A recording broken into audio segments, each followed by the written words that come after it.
Hi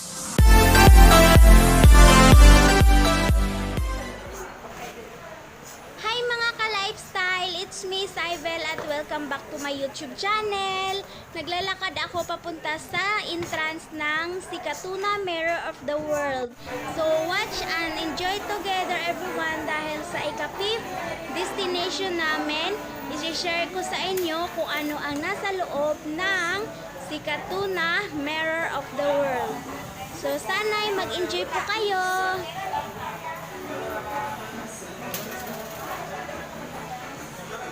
Papasok na kami everyone at sana'y samahan nyo kami hanggang dulo. Nandito na tayo sa loob ng Sikatuna Mirror of the World everyone. Tinawag po pala itong Sikatuna Mirror of the World dahil sa Sikatuna po natin ito matatagpuan dito lang sa Bohol. At Mirror of the World naman dahil parang nag-travel na tayo all around the world dahil sa mga design or magagandang tanawin na makikita natin sa iba't ibang bansa. First time ko pong makapunta dito sa Sikatuna Mirror of the World everyone. Mababalitaan at makikita ko lang ito sa mga post. Ngunit hindi ko po inakala na ako ay makapunta dito, mahahawakan ko at saka mabibidyuhan pa. Kaya I'm so happy and grateful.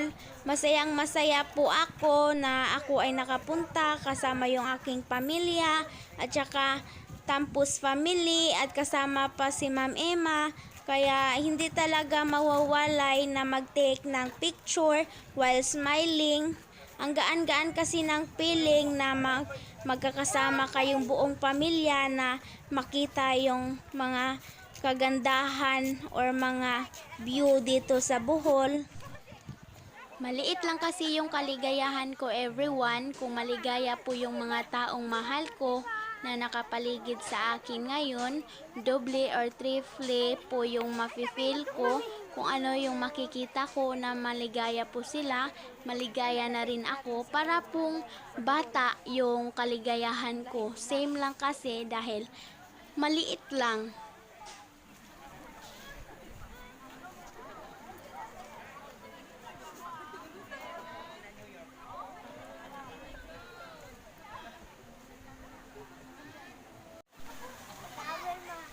Nag-enjoy po kami dito sa Sikatuna Mirror of the World everyone dahil iisang place lang kasi ngunit marami pong mga magagandang tanawin na nagmula sa iba't ibang bansa. Marami pa ito i-share ko sa inyo dahil most memorable ito na araw.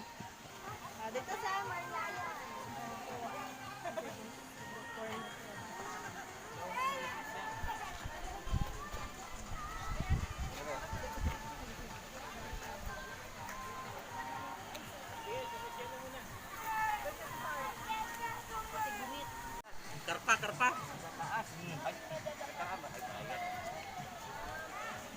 Ada sa kata. Ay, hawak mo.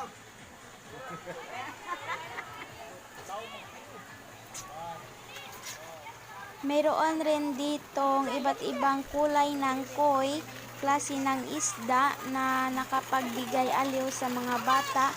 Andyan po yung kapatid ko at saka si Junji nakikipaglaro sa mga isda. Nakapagbibigay po talaga ng aliw dahil sa iba't ibang kulay at saka ang lalaki kasi.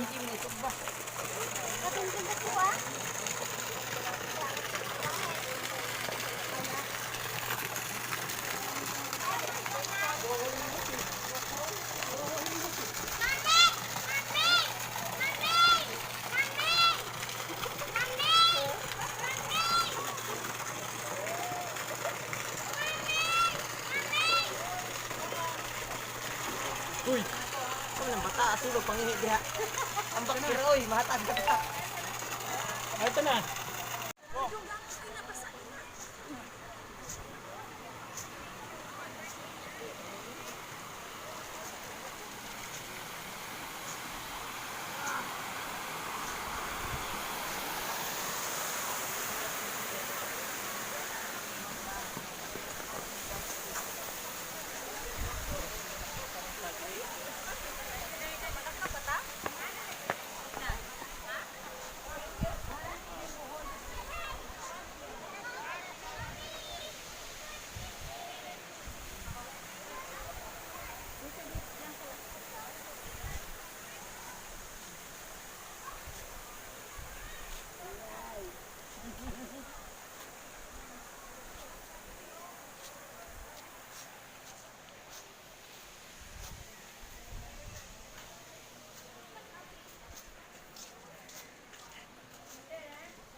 Lahat po ng sulok dito sa Sikatuna Mirror of the World everyone ay ipapakita at i-share ko sa inyo, kaya stay lang po kayo, manood hanggang dulo, especially na sa mga taong hindi pa nakapunta dito.